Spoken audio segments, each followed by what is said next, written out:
Donc, quand on dit les masalih mu'tabara, les avantages qui sont considérés, ce sont des avantages, ce sont des choses où on a des dalils, des preuves, Jade, que ces avantages-là sont considérés par la législation. Ensuite, on a des avantages qui sont annulés, que la législation n'a pas pris en considération. Jade, un exemple simple. La polygynie. La polygynie, et c'est le terme que je préfère même, parce qu'après recherche, je me suis rendu compte que le terme polygamie, en réalité, c'est un terme que nous, les musulmans, doivent éviter quand on dit qu'Allah a permis. On doit plutôt dire Allah a permis la polygynie. La polygynie. Parce qu'en réalité, la polygamie, ça englobe les deux sexes. Ça englobe comment on appelle, la polyandrie et la polygynie. Polyandrie, c'est le fait qu'une femme ait plusieurs hommes, plusieurs maris. Et la polygynie, le fait qu'un homme ait plusieurs femmes. Donc, en réalité, le terme qu'on doit utiliser, c'est polygynie. Parce que polygamie, en réalité, ça englobe les deux. Donc, quand on dit Allah a permis la polygamie, vous voyez que c'est vrai qu'on comprend, on sait bien, n'est-ce pas? Nous, en tant que musulmans, on sait que l'islam ne permet pas à une femme d'épouser deux hommes. Parce que quand la femme est mariée, il est interdit d'épouser une femme qui est déjà mariée. Donc, ça montre que la femme n'a pas le droit d'épouser deux hommes ou trois, ou etc. Mais il est mieux qu'on utilise le terme polygynie que d'utiliser le terme polygamie quand on parle de permission, quand on dit l'islam a autorisé. Ou Allah subhanahu wa ta'ala a autorisé. Alors donc, la polygynie par exemple. L'islam a autorisé la polygynie. Donc un homme peut épouser 2 femmes, 3 femmes, 4 femmes. Alors, si un kafir dit interdisons la polygynie, pourquoi on doit interdire la polygynie? Il dit parce que ça apporte quoi? Ça apporte la haine entre des femmes. Parfois il y a la jalousie, parfois même elles vont jusqu'à se battre. La législation n'a pas considéré cet avantage entre parenthèses. Donc, si un kafir dit, on doit interdire la polygynie, car ça peut causer la haine entre les femmes, la jalousie. Donc, à cause de ça, c'est-à-dire, à cause de ça, on va interdire. Donc, l'avantage ici, c'est d'éviter cela. Nous disons, la législation n'a pas pris en considération cet avantage. Entre parenthèses. Cet avantage qui est entre parenthèses, on va dire.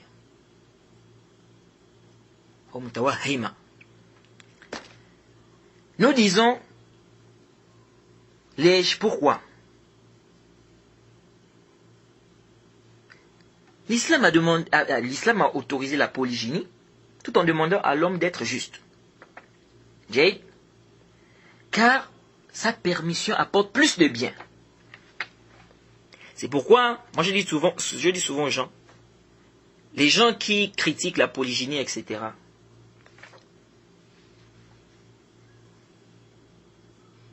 je dis, le problème c'est pas la polygynie. Le problème n'est pas la polygynie, mais ceux qui pratiquent la polygynie. Est-ce qu'ils pratiquent ça conformément à l'islam, comme l'islam a demandé? Alors nous disons l'islam a autorisé la polygynie, car ça apporte plus de bien. Et vous devez savoir que quand la législation annule un avantage, c'est qu'il y a un avantage plus grand que celui qui a été annulé, dans le fait de délaisser cet acte, s'il a été interdit, ou dans le fait de faire cet acte s'il a été autorisé. La polygynie permet d'augmenter la progéniture. Ça permet d'augmenter la progéniture. Aujourd'hui, quand on parle des animaux, on dit espèces en voie de disparition. Et les gens font tout pour préserver cette espèce maintenant. Pourquoi? Ils disent non, parce que c'est une espèce en voie de disparition. La polygynie permet, n'est-ce pas, d'augmenter la progéniture. La polygynie empêche les gens, ou on va dire, c'est une barrière contre la fornication, contre les maladies sexuellement transmissibles. Parce que qu'est-ce qui se passe en réalité? Si on dit, vous savez que la pyramide démographique est en faveur des femmes. Donc, les femmes sont plus nombreuses en fait que les hommes. Si on dit si on interdit la polygynie, qu'est-ce qui va se passer? Un exemple simple. Supposons, on dit il y a 10 femmes, 5 hommes. Si on dit plus de polygynie, ça veut dire que 5 hommes vont épouser 5 femmes. Et les autres 5 femmes, elles vont faire quoi? C'est évident, elles vont sortir avec les maris des autres. Elles vont sortir avec les maris des autres. Jade. Et vous allez voir que dans les sociétés où on interdit la polygynie, vous allez trouver des gens qui vivent en concubinage. Des gens qui ont vous allez trouver des hommes qui sortent avec des femmes hors mariage.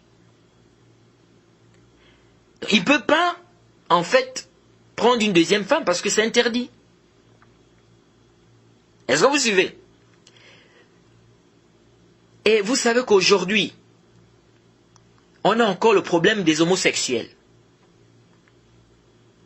Ça vient encore baisser le nombre des hommes qui doivent se marier avec des femmes. Et l'argument, c'est-à-dire dire que non, on va interdire la polygynie parce que ça peut amener la jalousie entre les femmes, la haine entre les femmes, etc. Déjà, la jalousie, ça c'est un sentiment qui est naturel. C'est-à-dire qu'une femme va avoir de la jalousie, Jade, par rapport à une autre femme, n'est-ce pas, qui serait en relation avec son mari. C'est un sentiment qui est naturel, cette jalousie. Bien évidemment, ça doit rester selon les droits de la législation. Nous disons, quand vous dites, c'est-à-dire, votre argument, c'est vraiment un argument qui ne tient pas. Dites non, on interdit la polygynie parce que souvent ça peut amener, n'est-ce pas, la jalousie entre les femmes, les disputes, donc ça c'est pas bien.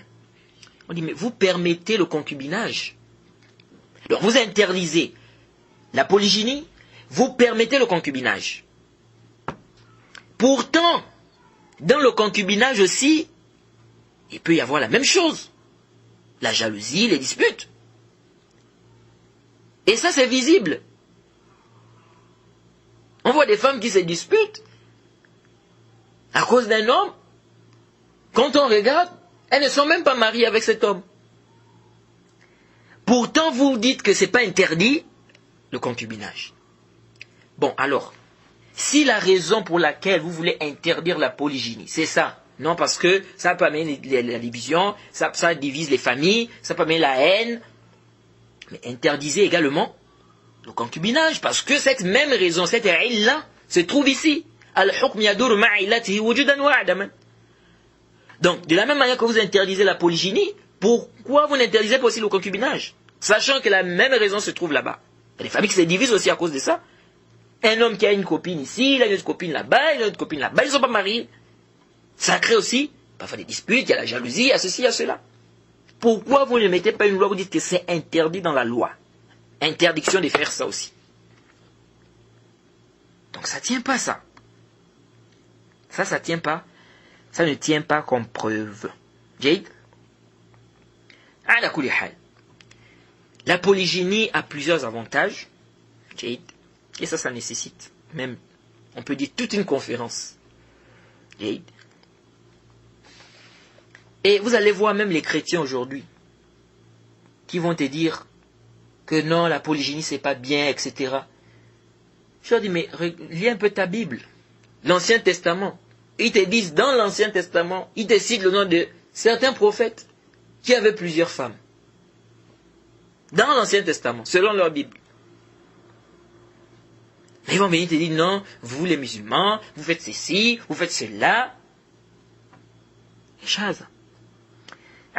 Donc ici, on dit cet avantage-là, ce que vous pouvez penser, c'est-à-dire ce que vous pensez c'est-à-dire ce que vous considérez comme étant un avantage, l'islam n'a pas pris ça en considération.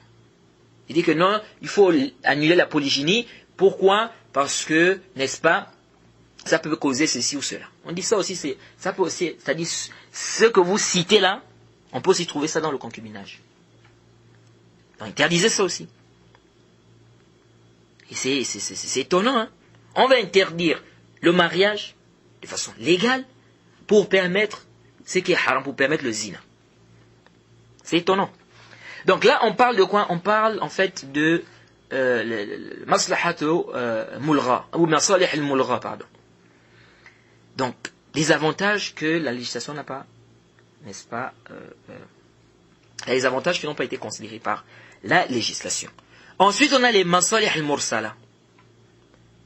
Les masalih al-mursala, c'est-à-dire des avantages, on n'a pas un texte clair qui dit que cet avantage est considéré. On n'a pas aussi un texte clair qui dit que ce n'est pas considéré. Mais de manière générale, on voit que c'est en conformité avec les qawa'id du din, etc. On parle de maslaha al-mursala. Le maslaha al-mursala, comme je vous ai dit, c'est tout un débat entre les savants de usul. Certains disent même que c'est l'imam Malik qui a vu que c'est un dalil, c'est un argument, la maslaha al-mursala, et les autres n'ont pas vu ça. D'autres disent non, au contraire, la majorité des savants voient que c'est un argument. C'est certains shafi'iyya, certains malikiyya, et zahiriyya qui ont vu que c'est pas un dalil. Ala kulli hal. Ce qui nous intéresse ici, c'est quoi? C'est de savoir que les masalih sont divisés en trois. Masalih mu'tabara, masalih mulgha et masalih mursala.